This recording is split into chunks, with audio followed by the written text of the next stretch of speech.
là, je vous dis ça toujours. Les hommes que vous voyez là, c'est des bébés. Eux là, c'est des bébés. Ça veut dire que l'homme même, tu vas le voir, son comment, son ministre, son président, son homme d'affaires, son ce qu'il est. C'est un bébé. Quand il est dans sa relation, il est avec sa femme, il est avec sa chérie là. C'est un bébé. Donc tu sais comment traiter un bébé là. Il mange dans ta main. Il va manger dans ta main. Il n'y a pas magie dedans, il n'y a pas miracle. C'est simple comme bonjour. Mais quand toi, femme même, tu penses que tu es dans ta relation, tu es avec ton chéri, tu es avec ton mari, là, si tu penses que tu es avec ton concurrent, ou même si tu penses que tu es sur un territoire et que chacun doit chercher à dominer sur son territoire, ah, ça va être chaud. Hein. Ça va être chaud, ma chérie. Ça dit que toi, tu seras privé des privilèges que les autres femmes ont. Est-ce que vous voyez un peu le truc? Tu comprends un peu le genre? Toi, tu seras privé des privilèges que les autres femmes ont. Donner l'argent, se confier, tout ça là, toi, tu seras privé de ça. Donc, tu ne vas pas comprendre, tu vas dire, mais je ne comprends pas. Moi, pourquoi il ne se confie pas à moi? Mais pourquoi oui? Quand je lui demande l'argent, il dit, il ne me donne pas alors qu'il travaille. Ma chérie, ça va dépendre de ton comportement. Vous savez, la dernière fois, on m'a envoyé une vidéo. J'ai une caviar qui m'a envoyé une vidéo la dernière fois. Cette vidéo-là m'a inspiré. Il y a une dame qui parlait dans la vidéo, une jeune dame qui parlait dans la vidéo. Elle dit souvent, on est avec nos hommes, on pense qu'on n'a rien fait et ils se plaignent. Ça veut dire qu'ils boudent. Nous, on pense qu'il n'y a pas lieu de bouder. Ils n'ont pas le droit de bouder parce qu'on n'a rien fait. Alors qu'on a fait quelque chose sans même s'en rendre compte. J'ai beaucoup aimé cette vidéo. Sans s'en rendre compte, on a fait quelque chose qui a fait mal au gars, qui a fait mal, qui a vexé l'homme. Mais nous, on ne sait pas. On pense qu'on n'a rien fait alors que si. Elle a parlé de la tonalité. Cette vidéo m'a beaucoup parlé. Elle a parlé de la tonalité. Qu'une femme dans son couple, la tonalité fait parfois défaut. La tonalité de ta voix fait que parfois tu es privé de certains privilèges que tes camarades femmes ont. Si tu as l'habitude de crier sur ton mari et que cette salle, tu penses que c'est normal, si tu es en train de parler à ton mari, que ton mari se fâche, tu ne vas pas comprendre que c'est ta tonalité-là qui l'a vexé. C'est ta tonalité-là qui lui a fait mal. C'est ta tonalité-là qui a fait qu'il s'est renfermé. J'ai dit, voilà un point que cette jeune dame a soulevé qui est très important. Voilà un point que cette jeune dame a soulevé qui est très important. Souvent, on parle à nos hommes, on crie sur eux. On crie sur eux. On pense qu'on est en train de parler normalement. En temps, on est en train de gronder. Ça veut dire que toi, la femme, quand tu es en train de lui parler, tu penses que tu es en train de parler normalement à ton mari. Mais ton mari, quand lui reçoit le message, il voit ça en gronder. Il voit ça en commander. Et lui se braque. Il se braque, il dit, ah d'accord. Comme elle veut crier sur moi comme si j'étais son enfant, comme elle veut me commander, moi je vais lui montrer que c'est moi l'homme. Moi je vais lui montrer que c'est moi l'homme. Et voilà comment ton mari se braque. Et voilà comment ton mari n'a plus envie de te faire plaisir. Il n'a plus envie de te faire plaisir. Parce qu'il va te faire plaisir pourquoi? Pourquoi même il va vouloir même? Parce que, attends, un homme qui voit que tu ne sais pas t'adresser à lui, tu ne sais pas comment lui parler. Vous-même là, quand je suis en train de... Quand vous êtes ici, on est en train de... Je suis en train de faire mes émissions, je suis en train de faire live là. Vous voyez comment ma voix est aussi... Mais quand le monsieur là m'appelle là, vous ne voyez pas que la tonalité change? Vous ne voyez pas que la tonalité change? Ah. Quand toi-même tu lui parles comme ça, calmement, posément, lui-même son cœur fait zoué. Son cœur fait zoué. Ce que tu veux, il va faire. Ce que tu veux, il va donner. Parce que tu as une façon de lui parler là, il est content. Vous ne voyez pas comment je parle au monsieur là quand il m'appelle? Quand je suis en train de faire live là, de toute façon je crie là. Mais une fois que ça sonne, que c'est lui là, vous ne voyez pas? Comment je lui parle? C'est comme ça une femme doit parler à son homme. Une femme doit... C'est-à-dire que toi, la femme, tu dois avoir plusieurs tonalités. Il y a la tonalité que tu as. Quand tes enfants sont en train de déconner, il y a la tonalité que tu as quand tu es en train de t'adresser aux gens. Et il y a la tonalité que tu as quand tu t'adresses à ton homme. Cette tonalité-là, elle doit être spéciale, elle doit être particulière. Ton homme, quand il entend cette tonalité, il sait que c'est à lui que tu t'adresses. Parce que quand tu es avec lui et que tu parles à quelqu'un d'autre, ou bien tu es en train de parler sur les enfants, il sait. Quand tu lui parles, il sait. Donc ça veut dire qu'arrivé à un certain moment, ton homme enregistre cette tonalité. Et quand tu t'adresses à lui, tu le refroidis. Ça veut dire que même s'il voulait te refuser quelque chose, il ne peut plus te refuser. Ah, mon bébé Axel Merrill, merci, merci mon bébé, merci ma fierté. Ta tonalité que tu es en train de prendre pour lui parler, il se sent grand. Il se sent privilégié. Mais un homme même qui se sent privilégié à tout moment, qu'est-ce que tu peux demander à cet homme qui ne va pas te donner? Qu'est-ce que cet homme va faire derrière toi? Jamais. Il va tout te dire. Même s'il est en train de boire de l'eau, il va te dire, je suis en train de boire de l'eau. Même s'il est en train de boire de l'eau, il va t'appeler pour te dire, bébé, je suis en train de boire de l'eau. Ou bien tout à l'heure, j'ai bu de l'eau à 15 heures, alors que ce n'est pas nécessaire. Mais tellement que tu sais le traiter, tellement que tu sais le prendre, c'est important. C'est important. La place que tu donnes à ton homme, c'est très important. Vous-même, vous voyez que quand je suis en live ici, mon téléphone privé, téléphone que vous voyez là, ça c'est mon téléphone personnel. Ça c'est mon téléphone personnel. C'est-à-dire quand ce téléphone-là sonne, ça c'est pour les proches, c'est pour la famille. Mais ce téléphone-là, il peut être en train de sonner. Si je suis en train de faire live, je regarde, je jette un coup d'œil. Je ne prends pas parce que je suis en train de faire le live. Mais une fois que je jette un coup d'œil, que je vois que c'est mon mari, je réponds tout de suite. Même si je suis en train de vous parler d'un sujet, du sujet le plus important de la terre. Je réponds tout de suite. Ah oui, parce que c'est un privilégié. Parce que s'il m'appelle, ce qu'il va me dire là, c'est important. Donc je coupe ce que je suis en train de faire, je lui réponds. Et je lui dis, je suis occupé. Et il coupe parce qu'il sait que je suis occupé. C'est ça en fait. C'est-à-dire que ces privilèges-là, ces privilèges quand tu donnes à un homme, mais l'homme devient comme un bébé dans ta main. Mais toi, tu es une femme, tu es en train de faire, tu es en train de parler avec tes copines, tu es en train de faire ceci, cela. Ton homme t'appelle, tu laisses le téléphone, tu ne prends pas. Parce que tu es en train de causer avec tes copines. Parce que tu es en train de faire affairage. Si tu ne prends pas que tu n'as pas vu, ou bien si tu ne prends pas que là, franchement, tu es en train de faire un boulot, tu travailles dans une société et que tu es avec ton patron, ou tu ne peux pas répondre, on peut comprendre. Mais si tu es en train de faire quelque chose qui ne t'empêche pas de répondre, pourquoi tu ne réponds pas? Tu dis, ah, lui, je le prends après. Tu le prends après, ça veut dire quoi? Ton homme, tu le prends après? Qu'est-ce que tu es en train de dire avec tes copines là qui est plus important que ton homme? Et donc, quand tu ne prends pas, et que ton mari, après, ou bien ton homme, alors là, je parle de ton homme, ou ton concubin, ou ton fiancé, et que l'homme après, toi, tu décides maintenant de répondre, tu lui dis non, je parlais avec mes copines, j'étais en train de parler avec tant, c'est pour ça que je n'ai pas pris. On ne fait pas ça. On ne fait pas ça. À quel moment tes copines sont plus importantes que ton homme? À quel moment? À quel moment? Et ça te coûte quoi de répondre, il ne serait-ce que pour 30 secondes, dire que je suis occupé, je suis avec mes amis. Bébé, je te rappelle. Ça te coûte quoi? Parce que dans la vie, là, on te parle de l'homme de ta vie. On ne te parle pas de relations couchage. On ne te parle pas de relations couchage. Relation, vous êtes vu aujourd'hui, vous êtes en train de tchouanquin, il n'y a rien de bon, c'est tchouanquin là. S'il t'appelle que tu ne réponds pas, ça c'est ton problème. Mais quand on te parle de ton mari, ton homme, celui-là qui t'a légalisé, qui t'a officialisé, qui t'a honoré. Vous pensez que c'est toutes les femmes qui ont la chance d'être honorées?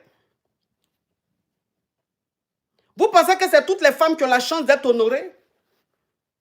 Toi, on t'a honoré aujourd'hui, là. Le privilège que tu as, la chance que tu as, là. Tu penses que c'est toutes les femmes qui ont ça?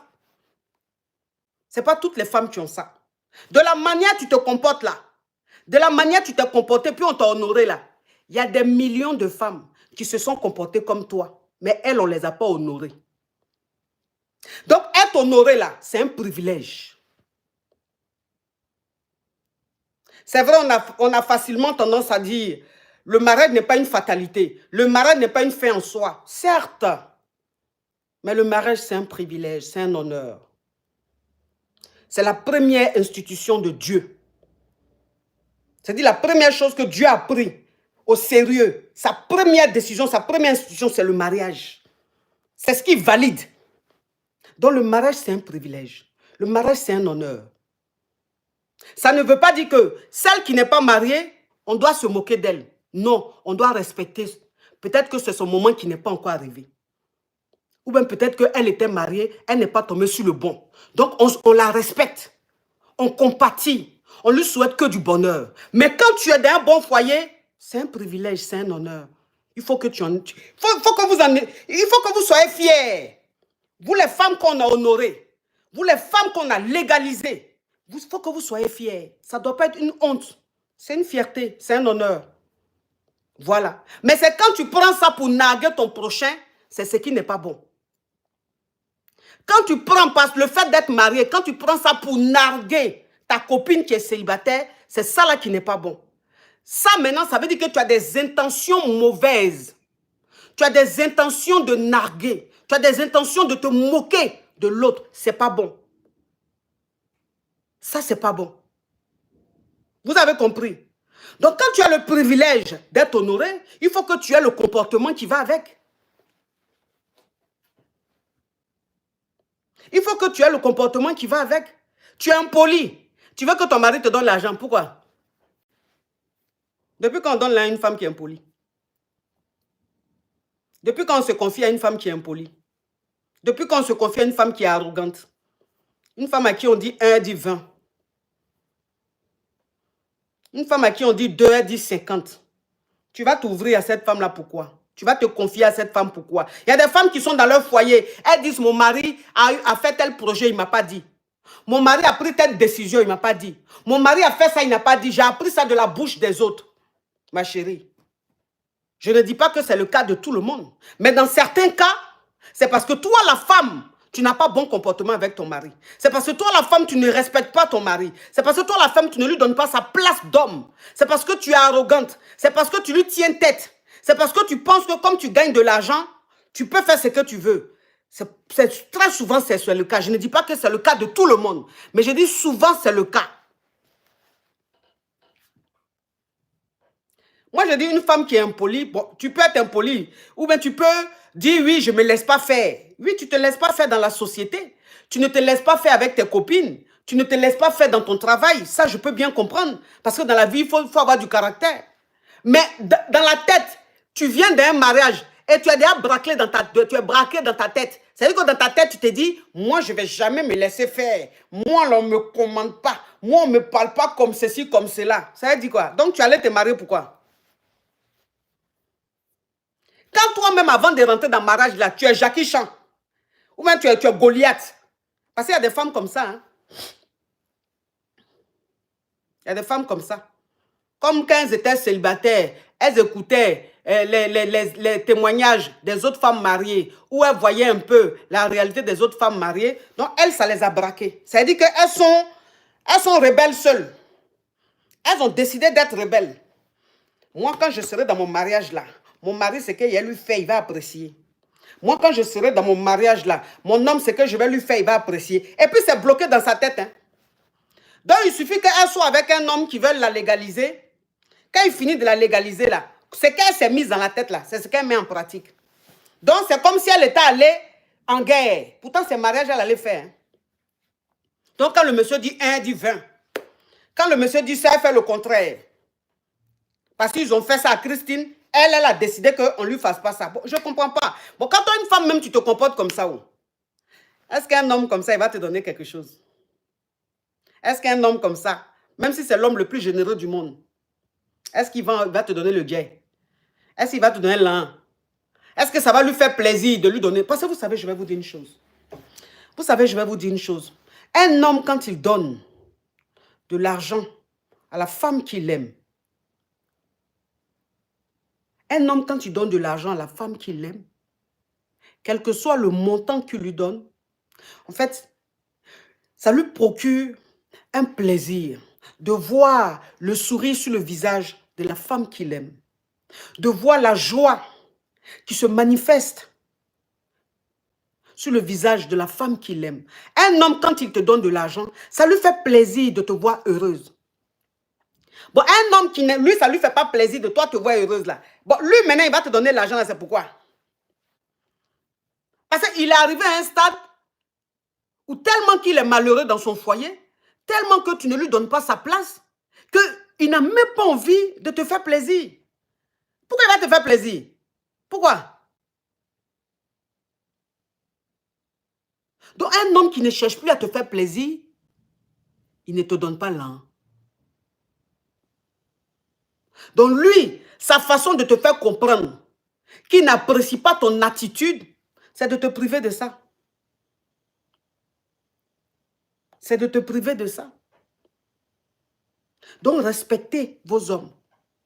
J'ai dit que toi, la femme, si tu as décidé d'être avec un homme, quel que soit cet homme, qu'il soit riche, qu'il soit pauvre, qu'il soit court, qu'il soit comme tu veux, si toi, tu as décidé d'être avec lui, si c'est lui qui te grêle là, tu dois le respecter. On ne respecte pas un homme parce qu'il fait 2 mètres. On ne respecte pas un homme parce qu'il fait 1,98 m. Même un homme qui fait 1,20 m. Si c'est lui que tu as choisi, tu dois le respecter. Tu dois le respecter. Ça va pas être le dépasse de taille que tu vas croire que c'est ton enfant. Tu vas lui donner un cocotin. Pourquoi? À cause de quoi? Quelqu'un lui-même, c'est lui, il te grée. C'est lui, il te grée. Mais à quel moment tu banalises quelqu'un qui te grée? À quel moment? Si tu banalises celui qui te grée, mais tout ton entourage va le banaliser. Tout ton entourage va le banaliser. C'est la femme qui fait que son mari est apprécié, est respecté ou pas. Quand toi, une femme, même tu respectes ton mari, tu as une façon de grandir ton mari, de respecter, d'honorer. C'est-à-dire que tu as une façon de le traiter, tout ton entourage le traite comme tu le traites. On voit la valeur d'un homme à travers les yeux d'une femme. On voit la valeur d'un homme à travers les yeux de sa femme. C'est-à-dire que c'est quand on regarde le regard d'une femme dans son foyer qu'on considère son homme. C'est le regard que tu portes sur ton homme. C'est ce qui fait qu'on le respecte. C'est ce qui fait qu'on lui donne de la valeur. Quelle que soit sa taille, quel que soit son rang social. Parce que c'est lui que tu as choisi. C'est avec lui que tu es. Mais si tu es avec quelqu'un que toi-même tu ne le considères pas, tu ne vas pas vouloir que les autres le considèrent. Tu manques du respect à ton mari, mais les autres vont lui manquer du respect. Et puis quand on vous donne l'argent là, manifestez un peu une reconnaissance, une joie.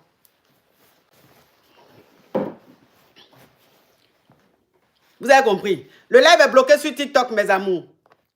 Le live est bloqué sur TikTok.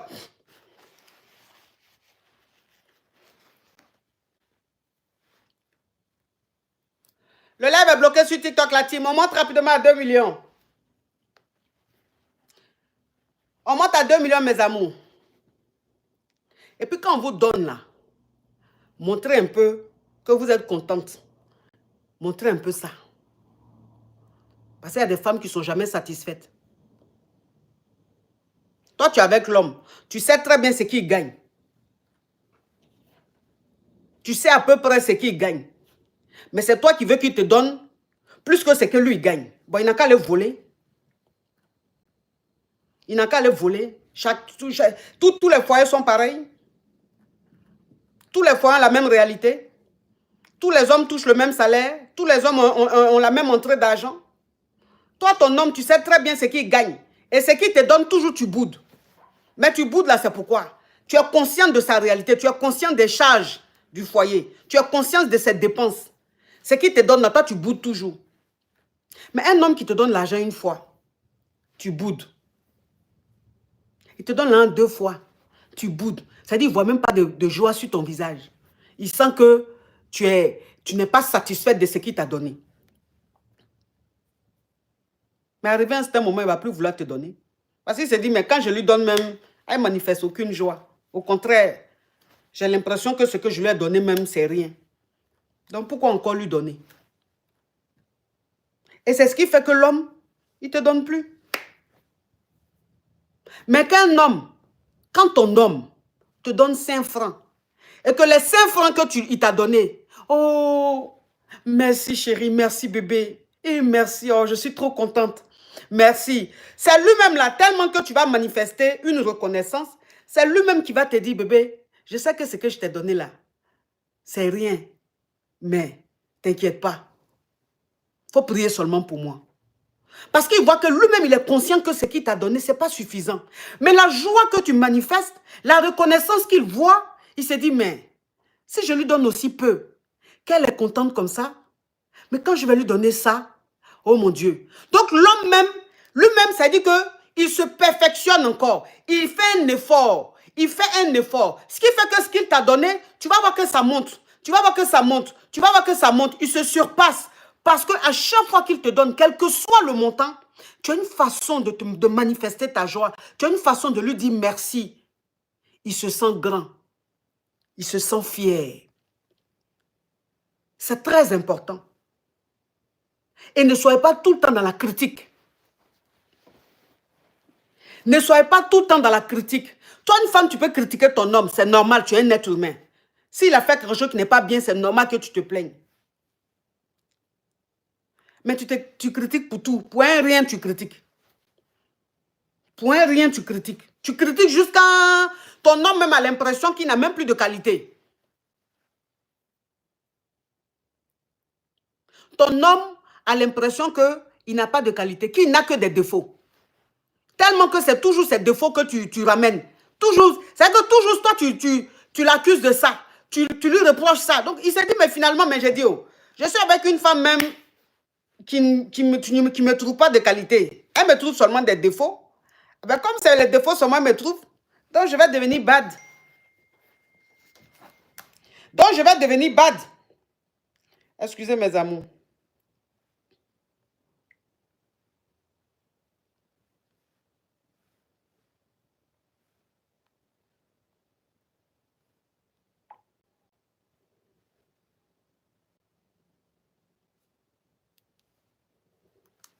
Donc, je vais devenir bad.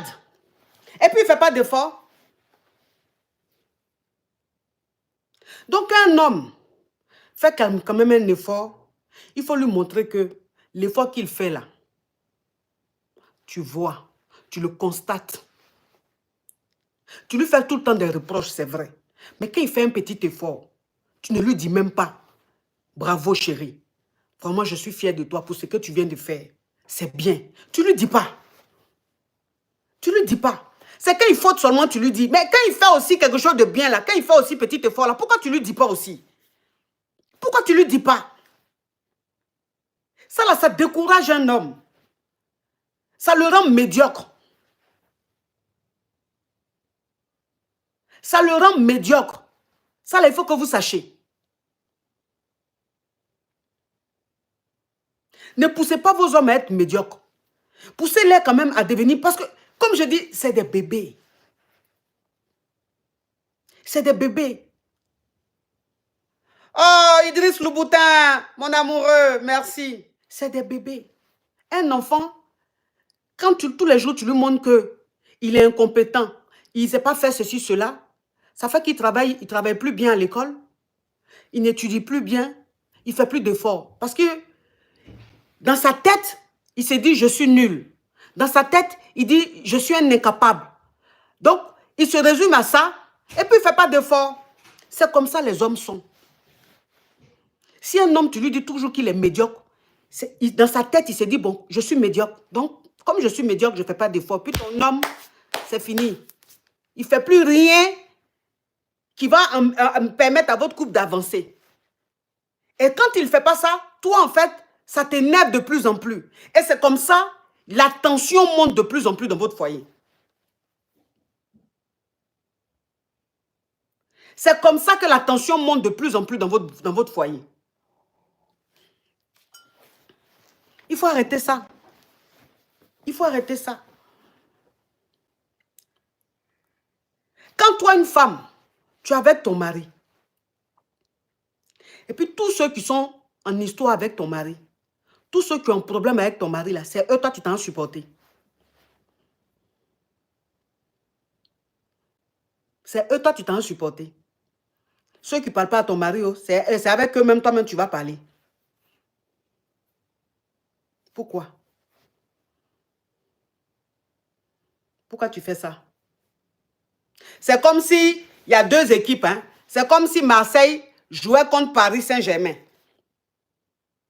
Et puis, parmi l'équipe de Paris Saint-Germain, là, parce qu'ils ne s'aiment pas, ou bien ils se jalousent, dans leur équipe Paris Saint-Germain, là, d'autres se lèvent, et puis ils s'entendent avec l'équipe de Marseille pour que Marseille gagne. Non. Même s'ils ont un problème interne, mais à partir du moment où ils sont sur le terrain, ils forment un. C'est-à-dire ils sont une équipe. Ils se mettent ensemble pour gagner. C'est ce qu'on appelle l'esprit d'équipe. Et donc, toi, une femme, quand tu es dans ton foyer, tu dois avoir l'esprit d'équipe. Parce que tu te dis, tu es dans la même équipe que ton mari. Vous formez une équipe. Donc, tout ce qui vient de l'extérieur, vous devez former un contre ces personnes-là. Mais toi, c'est quand ceux qui ne sont pas bien avec ton mari, tu es bien avec eux. Ton mari a problème avec quelqu'un, c'est eux, tu t'en vas supporter. Même si ton mari a tort, il faut le défendre. Quand il est dehors, quand c'est avec les gens de dehors, tu le défends. Tu montres aux gens de dehors que toi, tu es avec ton mari. Maintenant, c'est quand vous êtes ensemble, maintenant, tu lui dis, ah, toi aussi, tu ne trouves pas que tu abuses? Non, non, non. C'est vrai, je t'ai supporté, mais là, maintenant, on est entre nous, il ne faut pas faire ça. Je ne suis pas contente de toi. Tu n'as pas un bon comportement. Ce que tu as fait là, ce n'est pas bien. Mais quand c'est comme ça, là, ton mari lui-même, il comprend. Quand c'est comme ça, ton mari comprend que franchement, tu l'as soutenu, mais il est allé trop loin. Il va dire, bébé, pardon. Ça ne va plus se répéter, pardon, tu as raison. Je vais faire un effort. Non, non, non. Il faut faire un effort parce que moi, je n'aime pas ça. Parce que si tu continues comme ça, là, je ne vais plus te défendre. C'est si tu es avec un homme qui lui aussi aime les problèmes, il faut que tu lui montres que tu le soutiens, c'est vrai. Mais s'il commence à abuser, tu ne vas plus le soutenir. Et ton mari sait que tu es très important dans sa vie. Il sait que tu es d'une aide. Et le jour que tu quittes derrière lui, il sera affaibli. Donc, pour ne pas que tu quittes derrière lui, il va faire un effort. Il va faire un effort. C'est comme ça que toi, une femme, tu dois te comporter dans un foyer. Mais quand tu te comportes comme ça avec ton mari, pourquoi il ne va pas te donner l'argent? Pourquoi il ne va pas te donner? C'est-à-dire que pourquoi est-ce qu'il ne va pas chercher à toi te faire plaisir? Pourquoi est-ce qu'il ne va pas chercher à te rendre heureuse? Pourquoi? Pourquoi? Vous-même, ça dit que... Dites-moi, pourquoi un homme avec qui tu te comportes comme ça, pourquoi il ne va pas chercher à te faire plaisir? En sachant très bien qu'une femme, pour lui faire plaisir, c'est le jet. En tout cas, jet là seulement, là, ça compte beaucoup. Pourquoi il ne va pas faire ça?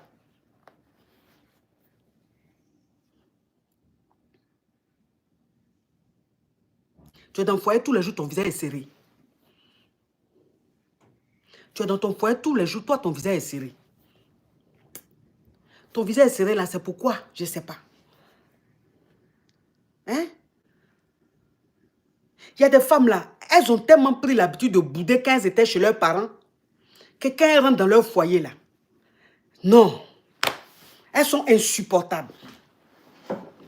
Elles sont insupportables. Moi, je connais un monsieur qui était marié à une femme. Il me disait que quand il finissait de travailler, il n'avait pas envie de rentrer chez lui. Parce que quand il rentrait chez lui, le visage de sa femme qu'il trouvait là, ça lui donnait... C'est-à-dire, ça le cassait quoi. Il avait l'impression de déprimer ou il avait l'impression... Oh, Michel, Michel, thank you. Il avait l'impression de déprimer. Attendez, mes amours.